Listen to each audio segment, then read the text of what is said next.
ಹರೇ ರಾಮ. ಗುರುರ್ ಬ್ರಹ್ಮ ಗುರುರ್ ವಿಷ್ಣು ಗುರುರ್ ದೇವೋ ಮಹೇಶ್ವರ ಗುರು ಸಾಕ್ಷಾತ್ ಪರಂ ಬ್ರಹ್ಮ ತಸ್ಮೈ ಶ್ರೀ ಗುರವೇ ನಮಃ.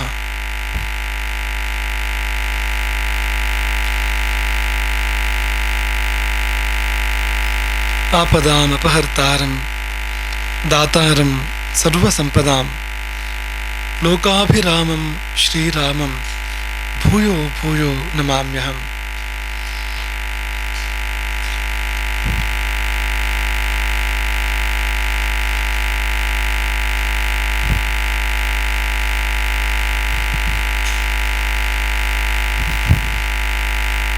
ಮತ್ತು ಮೊದಲು ಈ ಗೃಹದ ಕಡೆಗೆ, ಈ ಕುಟುಂಬದ ಕಡೆಗೆ ತಮ್ಮ ಕರುಣಾದೃಷ್ಟಿಯನ್ನು ಹಾಯಿಸಿದ ಶ್ರೀ ಸೀತಾರಾಮಚಂದ್ರ ಚಂದ್ರಮೌಳೀಶ್ವರ ರಾಜರಾಜೇಶ್ವರಿಯೇ ಮೊದಲಾದ ದೇವತೆಗಳ ಸನ್ನಿಧಿಗೆ, ನಮ್ಮ ಅವಿಚ್ಛಿನ್ನವಾದ ಉಜ್ವಲವಾದ ಗುರು ಪರಂಪರೆಗೆ ಪ್ರಣಾಮಗಳನ್ನು ಸಲ್ಲಿಸಿ, ಅವರ ಆಶೀರ್ವಾದ ಈ ಕುಟುಂಬದಲ್ಲಿ, ಈ ವಲಯದಲ್ಲಿ ಹೊಳೆಯಾಗಿ ಹರಿಯಲಿ ಎಂಬುದಾಗಿ ಪ್ರಾರ್ಥಿಸ್ತೇವೆ.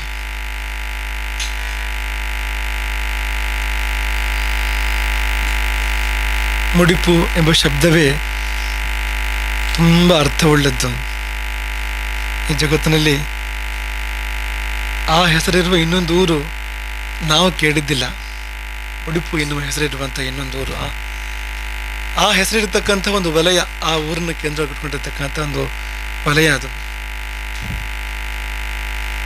ನಾವು ರಾಮನ ಹಾಗೆ ಆಗಲಿಕ್ಕೆ ಸಾಧ್ಯ ಇಲ್ಲ. ಯಾಕೆಂದರೆ ಸರ್ವಗುಣ ಪರಿಪೂರ್ಣ ಭಗವಂತ ಅವನು. ಮನುಷ್ಯನೇ ಆದರೂ ಕೂಡ ಮನುಷ್ಯನಲ್ಲ, ಮನುಷ್ಯಾತೀತ, ದೇವರೇ, ಸಾಕ್ಷಾತ್ ದೇವರು. ಹಾಗಾಗಿ ಪೂರ್ತಿ ರಾಮನ ಹಾಗಿರ್ಲಿಕ್ಕೆ ಬಹಳ ಕಷ್ಟ ಸಾಧ್ಯ ಅಥವಾ ಅಸಾಧ್ಯ. ಆದರೆ ಲಕ್ಷ್ಮಣನ ಹಾಗಿರ್ಬೋದು. ರಾಮನಿಗೆ 100 ಧರ್ಮಗಳು, ಲಕ್ಷ್ಮಣನದು ಒಂದೇ ಧರ್ಮ ಅಂತ. ಏನು ಧರ್ಮ ಅಂದರೆ ಮುಡಿಪು. ರಾಮನಿಗೆ ಮುಡಿಪು. ಲಕ್ಷ್ಮಣನ ಬದುಕಿನಲ್ಲಿ ಬೇರೆ ಏನಿದೆ ಹೇಳಿ?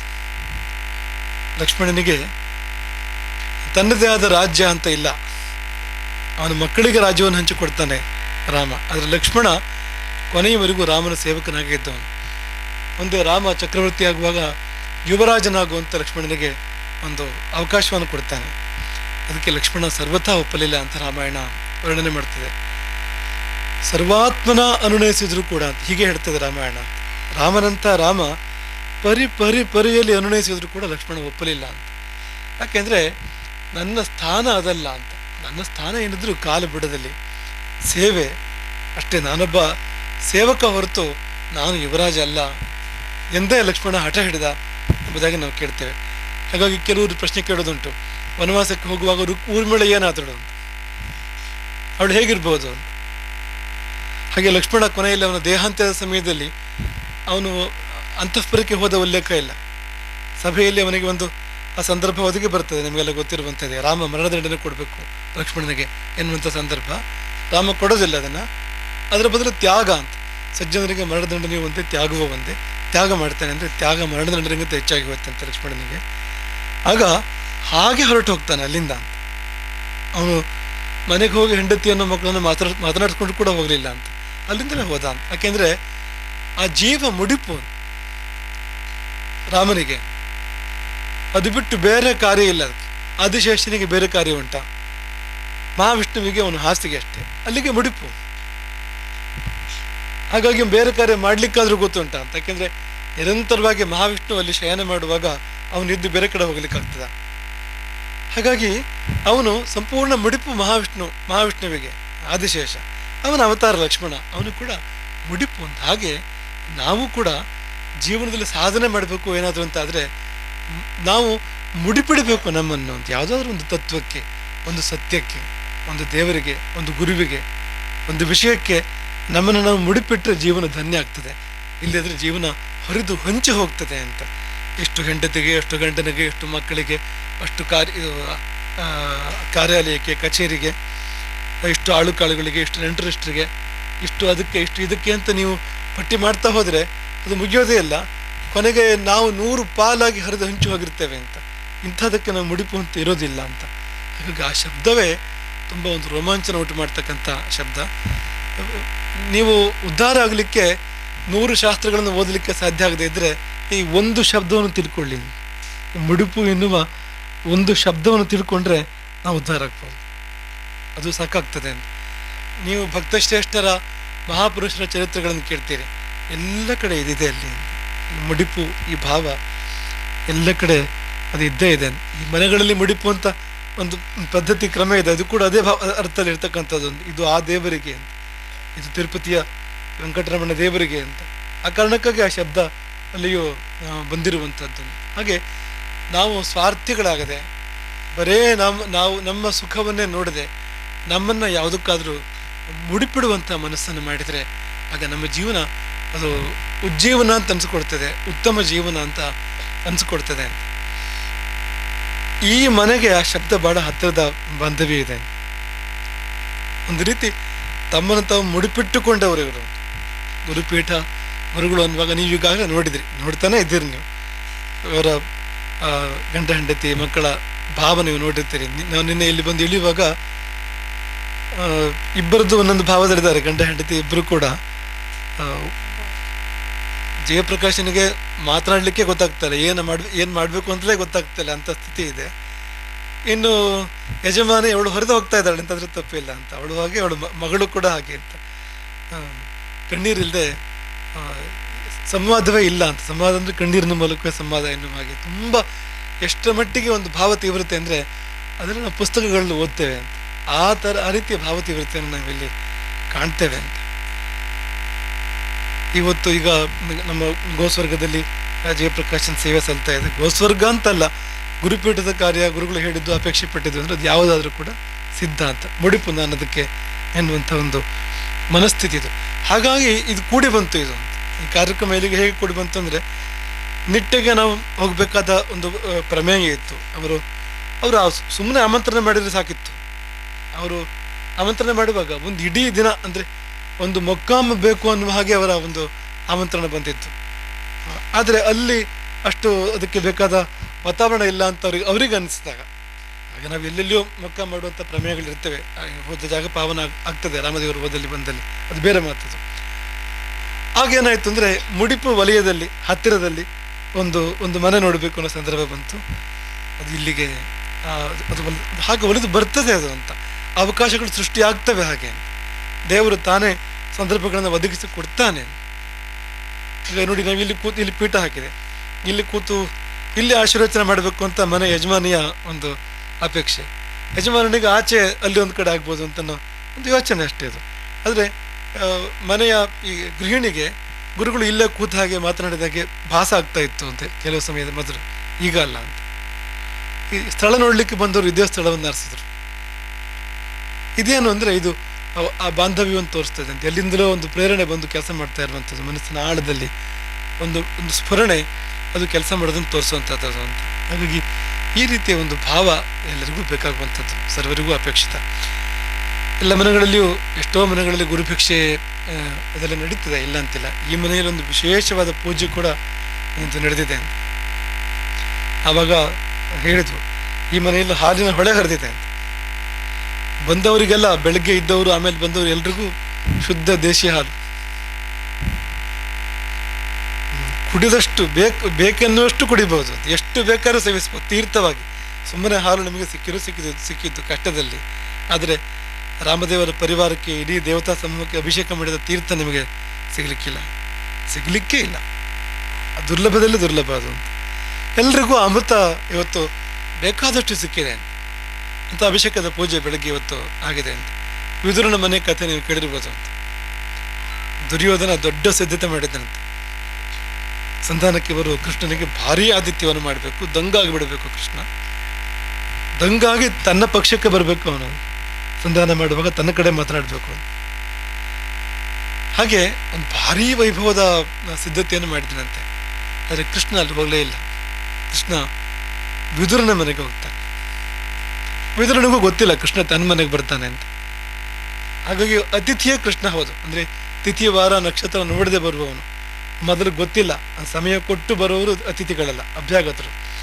ಸಮಯ ಕೊಡದೆ ಬರುವವರು, ಅವ್ರು ಬರ್ತಾರೆ ಅಂತ ಗೊತ್ತಿರೋದಿಲ್ಲ ಮೊದಲು, ಅವರು ಅತಿಥಿಗಳು ಅಂತ. ಅದು ನಿಜವಾದ ಅತಿಥಿ ಶ್ರೀಕೃಷ್ಣ. ವಿದುರನಿಗೂ ಗೊತ್ತಿಲ್ಲ ತನ್ನ ಮನೆಗೆ ಬರ್ಬೋದು ಕೃಷ್ಣ, ದಾಸಿ ಪುತ್ರ ಅಲ್ವ ಅವನು ವಿದುರ, ಅವನು. ಹಾಗೆಲ್ಲ ಇದೆ ನೋಡಿ ಒಂದು ಅಲ್ಲಿ ಅಂತ, ಅಲ್ಲಿಗೆ ಬರ್ತಾನೆ ಕೃಷ್ಣ. ಹಾಗಾಗಿ ದೊಡ್ಡ ಆತಿಥ್ಯಕ್ಕೆ ಅವನಲ್ಲಿ ವ್ಯವಸ್ಥೆ ಇಲ್ಲ, ತುಂಬ ಸರಳವಾದ ಆತಿಥ್ಯ. ಭಾವುಕರು ಹೇಳ್ತಾರೆ, ಅವನು ಕಿಂಚಿತ್ ಕ್ಷೀರವನ್ನು ಕೊಟ್ಟ ಕೃಷ್ಣನಿಗೆ ವಿದುರ ಅಂತ, ಒಂದು ಕುಡಿತ ಹಾಲು ಅಂತ, ಕಿಂಚಿತ್ ಇದ್ದದ್ದು ಅಂತ, ಅಷ್ಟನ್ನು ಕೊಟ್ಟ ಅಂತ. ಕೊಡುವಾಗ ತುಂಬ ಅವನು ಮೈಯೆಲ್ಲ ಹಿಡಿಯಾಗಿ ಕೊಟ್ಟಿದ್ದಂತೆ ಸಂಕೋಚದಲ್ಲಿ. ಅಷ್ಟು ದೊಡ್ಡ ದೇವರಿಗೆ ನಾನು ಇಷ್ಟೇ ಒಂದು ಕುಡಿತ ಹಾಲು ಕೊಡೋದ ಅಂತ, ಏನು ಮೃಷ್ಟಾನ್ನ ಮಾಡಬೇಕಾಗಿತ್ತು, ನಾನು ಇಷ್ಟೇ ಕೊಟ್ಟಿದ್ದು ಅಂತ ತುಂಬ ಸಂಕೋಚದಲ್ಲಿ ಕೊಟ್ಟಿದ್ದಂತೆ. ಆದರೆ ಆ ಕೊಟ್ಟ ಹಾಲು ಕೃಷ್ಣ ಕುಡಿದು ಅವನ ಕಟವಾಯಿಯಲ್ಲಿ ಅದು ಹರಿದಾಗ, ಅದು ಬಾಯಿಯ ಕೊನೆಯಲ್ಲಿ ಆ ಬಿಂದು ಹೊರಗೆ ಬಂದಾಗ ಅದು ಹೊಳೆಯಾಗಿ ಹರಿಯಿತು ಆ ಮನೆಯಲ್ಲಿ ಅಂತ ನಾವು ಕೇಳ್ತೇವೆ. ವಿದುರನ ಮನೆಯಲ್ಲಿ ಹಾಲಿನ ಹೊನಲು ಹರಿಯಿತು ಅಂತ. ಅದೇನು ಅಂದರೆ ದೇವರಿಗೆ ಸಂದಿದ್ದದು ಅಂತ, ಸಂದಾಗ ಅದು ಹೊಳೆಯಾಗಿ ಹರಿಯುವಂಥದ್ದು. ದುರ್ಯೋಧನನಿಗೆ ತುಂಬ ಕೋಪವೇ ಬಂತಂತೆ, ಇಷ್ಟು ದೊಡ್ಡ ವೈಭವದ ಸಿದ್ಧತೆ ಮಾಡಿದರೆ ನೀನು ಬರಲಿಲ್ಲ, ದಾಸಿಪುತ್ರನ ಮನೆಗೆ ಹೋಗಿದೆಯಾ ನೀನು ಅಂತ ಆಕ್ಷೇಪ ಮಾಡುವಾಗ ಕೃಷ್ಣ ದುರ್ಯೋಧನನಿಗೆ ಹೇಳುವಂಥದ್ದು ತುಂಬ ಚೆನ್ನಾಗಿದೆ. ನಾವು ನೆಷ್ಟು ಈ ಮುಖಾಮುಗಳಲ್ಲಿ ನಾವು ನೆನಪು ಮಾಡಿಕೊಡೋದುಂಟು ಆ ಮಾತನ್ನು. ಕೃಷ್ಣ ಹೇಳುವ ಮಾತು, ಸಂಪ್ರೀತಿ ಭೋಜ್ಯಾನ್ಯನ್ನಾನಿ, ಇನ್ನೊಬ್ಬರನ್ನ ಊಟ ಮಾಡಲಿಕ್ಕಿಲ್ಲ, ಬೇರೆ ಕಡೆ ಹೋಗಿ ಊಟ ಮಾಡಲಿಕ್ಕಿಲ್ಲ. ಪರಾನ್ನ ಅಂತ ಹೆಸರದಕ್ಕೆ, ಪರಾನ್ನ ಊಟ ಮಾಡಲಿಕ್ಕಿಲ್ಲ. ಊಟ ಮಾಡುವುದೇ ಹೌದಾದ್ರೆ ಸಂಪ್ರೀತಿ ಭೋಜ್ಯಾನ್ಯನ್ನಾನಿ ಅಂತ, ಅಷ್ಟು ಪ್ರೀತಿ ಇರಬೇಕು ಅವರಿಗೆ ನಮ್ಮಲ್ಲಿ ಅಂತ. ಪ್ರೀತಿ ಅಲ್ಲ, ಸಂಪ್ರೀತಿ. ಅಂತಹ ಪ್ರೀತಿ ಇದ್ದು ಕೊಟ್ಟರೆ ಊಟ ಮಾಡ್ಬೇಕಂತೆ, ಇಲ್ಲದಿದ್ರೆ ಸಾಧ್ಯವಾದಷ್ಟು ಎಲ್ಲಿ ಹೋಗ್ಬೇಡ ಅಂತ, ಇನ್ನೊಬ್ಬರು ಅನ್ನಕ್ಕೆ ಆ ಋಣಕ್ಕೆ ಬೀಳ್ಬೇಡ ಅಂತಲೇ ಶಾಸ್ತ್ರ ಹೇಳುವಂಥದ್ದು ಅಂತ. ಹಾಗಾಗಿ ಇನ್ನೊಬ್ಬರನ್ನ ಊಟ ಮಾಡುವಾಗ ಎರಡೇ ಕಾರಣಗಳಂತ. ಒಂದು ಕಾರಣ ಸಂಪ್ರೀತಿ ಭೋಜ್ಯಾನ್ಯನ್ನಾನಿ, ಆ ಪ್ರೀತಿ ಇದೆಯಲ್ಲ, ಆ ಪ್ರೀತಿ ಅದನ್ನು ಆಂಗ್ಲ ಭಾಷೆಯಲ್ಲಿ ಲೆವೆಲರ್ ಅಂತ ಹೇಳ್ತಾರೆ ಅದನ್ನು. ಅಂತಂದರೆ ಒಂದೇ ರೀತಿ ಮಾಡಿಬಿಡ್ತದೆ ಇಬ್ಬರನ್ನು ಅಂತ. ಅವರು ಎಷ್ಟು ದೊಡ್ಡವರು ಚಿಕ್ಕವರು ಇರ್ಬೋದು, ಅದು ಪ್ರೀತಿ ಒಂದು ಹುಟ್ಟುಬಿಡ್ತು ಅಂದರೆ ಒಂದೇ ಆಗಿಬಿಡ್ತಾರೆ ಇಬ್ಬರು ಕೂಡ ಅಂತ. ಅದು ಬಂದಾಗ ಆಗ ಅವನ ಮನೆಯವನೇ ಆಗಿಬಿಡ್ತಾನೆ, ಊಟ ಮಾಡ್ಬೋದು, ಏನು ದೋಷ ಇಲ್ಲ ಅಂತ. ಮತ್ತು ಪ್ರೀತಿ ಇಲ್ಲದೆ ಊಟ ಮಾಡಬೇಕು ಅಂದರೆ ಯಾವ ಸ್ಥಿತಿಯಲ್ಲಿ ಊಟ ಮಾಡಬೇಕು ಅಂದರೆ ಪ್ರಾಣ ಹೋಗ್ತದೆ ಅಂದರೆ ಮಾತ್ರ ಊಟ ಮಾಡ್ಬೋದು ಅಂತ, ಇನ್ನೊಬ್ಬರ ಅನ್ನವನ್ನು ಅಂತ. ಸಂಪ್ರೀತಿ ಭೋಜ್ಯಾನ್ಯನ್ನಾನಿ ಆಪದ್ಭೋಜ್ಯಾನಿ ವಾ ಪುನಃ. ದೊಡ್ಡ ಆಪತ್ತು ಬಂದಿದೆ, ಏನಾದರೂ ಹೊಟ್ಟೆಗೆಷ್ಟು ಸಿಗದೇ ಇದ್ದರೆ ಜೀವ ಹೋಗ್ತದೆ ಅಂತಂದರೆ ಆಗ ಯಾರ ಮನೆಯ ಅನ್ನವಾದರೂ ಊಟ ಮಾಡು, ಅದು ಮಡಿಯೋ ಮೇಲಿಗೆಯೋ ಎಂಜಲೋ, ತಿನ್ನುವಂಥದ್ದು ಅಲ್ಲವೋ, ಯಾವ ಭೇದವೂ ಅಲ್ಲಿಲ್ಲ. ಜೀವ ಒಂದು ಉಳ್ಕೊಂಡ್ರೆ ಮತ್ತೆ ನೀನು ಅದಕ್ಕೆಲ್ಲ ಬೇಕಾದ್ರೆ ಶುದ್ಧಿಯನ್ನು ಮಾಡ್ಕೊಳ್ಬೋದು ಮತ್ತೆ ಅಂತ. ಆದರೆ ಈಗ ಒಂದ್ಸಾರಿ ಜೀವ ಓಡಿಸ್ಕೊ ಅಂತ, ಆಗ ಯಾರ ಅನ್ನೋನು ಬೇಕಾದ್ರೆ ಊಟ ಮಾಡ್ಬೋದು ಅಂತ. ಇಷ್ಟು ಹೇಳಿ ಕೃಷ್ಣ ದುರ್ಯೋಧನಿಗೆ ಹೇಳ್ತಾನೆ, ಈಗ ನಿನಗೆ ನನ್ನಲ್ಲಿ ಪ್ರೀತಿ ಇಲ್ಲ, ಅದು ನೀನು ಹೊರಗಿನಿಂದ ಏನು ಬೇಕಾದರೂ ಹೇಳು, ಒಳಗಿನಿಂದ ನಿನಗೂ ಗೊತ್ತಿದೆ ನನಗೂ ಗೊತ್ತಿದೆ, ನಿನಗೆ ನನ್ನ ಮೇಲೆ ಪ್ರೀತಿ ಇಲ್ಲ ಅಂತ ಸಂದರ್ಭ ಇಲ್ಲ ಅಂತ. ನನಗೆ ಯಾವ ಆಪತ್ತು ಬಂದಿಲ್ಲ, ಹೊಟ್ಟೆಗೆ ಇಲ್ಲದೆ ಪ್ರಾಣ ಹೋಗ್ತಾ ಅನ್ನೋ ಸಂದರ್ಭ ನನಗಿಲ್ಲ, ನಿನ್ನ ಮನೆ ಅನ್ನ ಊಟ ಮಾಡಲಿಕ್ಕೆ. ನಿನಗೆ ನನ್ನ ಮೇಲೆ ಪ್ರೀತಿಯೂ ಇಲ್ಲ ಅಂತ. ಅಚ್ಚ ಸಂಪ್ರೀಯಸೆ ತಾತ, ನಾನು ಬಂದೆ ಅಂತ ನಿನಗೇನು ಸಂತೋಷ ಆಯ್ತಾ? ನನ್ನ ಬಂಧು ಅಂತ ನೀನು ನನ್ನನ್ನು ಭಾವಿಸ್ತೀಯಾ? ಆತ್ಮಬಂಧು, ಜೀವಬಂಧು, ತುಂಬ ಪ್ರೀತಿಯಿಂದ ಒಣಬಡಿಸ್ತೀಯ ನೀನು? ನಿನಗೇನೋ ಬೇರೆ ಯೋಚನೆ ಇದೆ, ಬೇರೆ ನಕ್ಷೆ ಮಾಡಿದ್ದುಂಟು ನೀನು, ಅದಕ್ಕೆ ತಕ್ಕಂತೆ ನೀನು ನನಗೆ ಆಮಂತ್ರಣ ಕೊಟ್ಟಿರುವಂಥದ್ದು, ಪ್ರೀತಿಯಿಂದ ಅಲ್ಲ ಅದು ಅಂತ. ಆಗ ನಚ ಸಂಪ್ರೀಯಸೆ ತಾತ, ನಿನಗೇನು ನನ್ನಲ್ಲಿ ಪ್ರೀತಿ ಇಲ್ಲ, ನನಗೆ ಯಾವ ಆಪತ್ತು ಇಲ್ಲ, ನಿನ್ನ ಮನೆ ಅನ್ನ ನಾನೇ ಊಟ ಮಾಡಲಿ ಅಂತ. ಗುರುಭಿಕ್ಷೆಗೆ ಅನ್ವಯ ಆಗ್ತದೆ ಇದು ಅಂತ.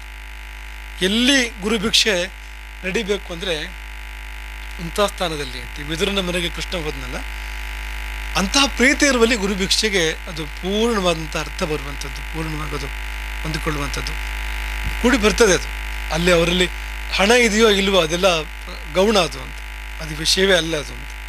ಅವರಿಗೆ ಈ ಪ್ರೀತಿ ಇದೆಯಾ ಅಂತ, ಇದೇ ಮುಖ್ಯವಾಗಿರುವಂಥದ್ದು. ಹಾಗಾಗಿ ಗುರುಭಿಕ್ಷೆಗಿರುವ ಪ್ರಧಾನ ಅರ್ಹತೆ ಪ್ರೀತಿ. ಗುರುಪೀಠದಲ್ಲಿ ಅದಕ್ಕೆ ಭಕ್ತಿ ಅಂತ ಹೆಸರು ಬರ್ತದೆ. ಅದೇ ಪ್ರೀತಿಯನ್ನು ನೀವು ಗುರುಗಳಲ್ಲಿಟ್ಟಾಗ, ದೇವರಲ್ಲಿಟ್ಟಾಗ ಅದಕ್ಕೆ ಅದೇ ಭಕ್ತಿ ಅಂತ ಹೆಸರು, ಅದಕ್ಕೆ ಪ್ರೀತಿಯೇ ಅದು. ಇಲ್ಲಿಗಾಗುವಾಗ ಶಬ್ದ ಬೇರೆ ಅಂತಷ್ಟೇ, ರೀತಿ ಬೇರೆ ಆದ್ರಿಂದ ಶಬ್ದ ಬೇರೆ ಅದು. ಅದಿದ್ದಾಗ ಅದಕ್ಕೆ ಹೆಚ್ಚು ಔಚಿತ್ಯ ಕೂಡಿ ಬರುವಂಥದ್ದು ಅನ್ನೋದನ್ನು ನಾವು ಈ ಸಮಯದಲ್ಲಿ ಭಾವಿಸುವಂಥದ್ದು. ಹಾಗಾಗಿ ಹಾಲಿನ ಹೊಳೆ ಹರಿಯುತ್ತೆ. ವಿಶೇಷ ಪೂಜೆ ಇವತ್ತು ಬೆಳಗ್ಗೆ ಇಲ್ಲಿ ಒಂದು ವಿಶೇಷ ಕಾರಣಕ್ಕೋಸ್ಕರವಾಗಿ, ಇಡೀ ಸಮಾಜದ ಕ್ಷೇಮಕ್ಕೋಸ್ಕರವಾಗಿ, ಇಡೀ ಸಂಸ್ಥಾನದ ಒಂದು ಹಿತಕ್ಕೋಸ್ಕರವಾಗಿ ನಡೀತು ಒಂದು ಪೂಜೆ. ಪೂಜೆ ಅದು ವಿಶೇಷ ಪೂಜೆ ಅನ್ನುವಂಥದ್ದು. ಹಾಗೆ ನಾವು ಹೇಳಿದ್ವು ಮಾಡಿದ್ದು ಹಾಗೆ ಅಂತ ಕಾಣ್ತದೆ. ಯಾರಿಗೂ ಮಜ್ಜಿಗೆ ಶರಬತ್ತು ಏನೂ ಕೊಡ್ಲಿಕ್ಕಿಲ್ಲ ಇವತ್ತು ಮಧ್ಯಾಹ್ನದವರೆಗೆ. ಇದು ಒಂದನ್ನೇ ಕೊಡಿ, ಇದು ಖಾಲಿ ಆಗೋವರೆಗೆ ಅದನ್ನೇ ಕೊಡಬೇಕು, ಅದನ್ನೇ ಕುಡಿಬೇಕು. ಯಾಕಂದ್ರೆ ಎಳನೀರು ಉಂಟು, ಮತ್ತೆ 48 ಎಳನೀರಿನ ಅವಶ್ಯಕ ಆಗಿದೆ, ಅದು ಬೇಕಾದಷ್ಟಿದೆ. ಹಾಗಾಗಿ ರಾಮದೇವರ ತೀರ್ಥ ಸಿಹಿಯಾಳ ಕುಡಿಬೋದು, ಅಥವಾ ನೀವು ಇದನ್ನು ಕುಡಿಬೋದು, ಶುದ್ಧವಾದ ದೇಶಿ ಹಾಲನ್ನು ಕುಡಿಬೋದು. ಇಲ್ಲ ನಾವು ಹಾಲು ಕುಡಿದ ಅಭ್ಯಾಸ ಇಲ್ಲ, ಅಥವಾ ಕಾಯಿಸದ ಹಾಲು ಕುಡಿದ ಅಭ್ಯಾಸ ಇಲ್ಲ ಅಂದರೆ ಇವತ್ತು ಒಂದಿನ ಮೆಟ್ಟಿಗೆ ಅಭ್ಯಾಸದ ಪ್ರಶ್ನೆ ಇಲ್ಲ. ಪಂಚಗವ್ಯ ತಗೊಳ್ಳೋದಿಲ್ವ, ತೀರ್ಥ ತಗೊಳ್ಳೋದಿಲ್ವ, ಆವಾಗೆಲ್ಲ ಕಾಯಿಸಿದ್ರೆ ಅದು ತೀರ್ಥವಾಗಿ ಉಳಿಯೋದಿಲ್ಲ. ಅದ್ರ ನಂತರ ಗಂಗಾಜಲದ ಬಗ್ಗೆ ಹೇಳ್ತಾರೆ, ಅದು ಗಂಗೆ ಅಂದರೆ ಬ್ರಹ್ಮದ್ರವ ಅಂತ, ಕರೆಗೆ ಹರಿಯುವ ಭಗವಂತನದೇ ದ್ರವರೂಪ ಅದು.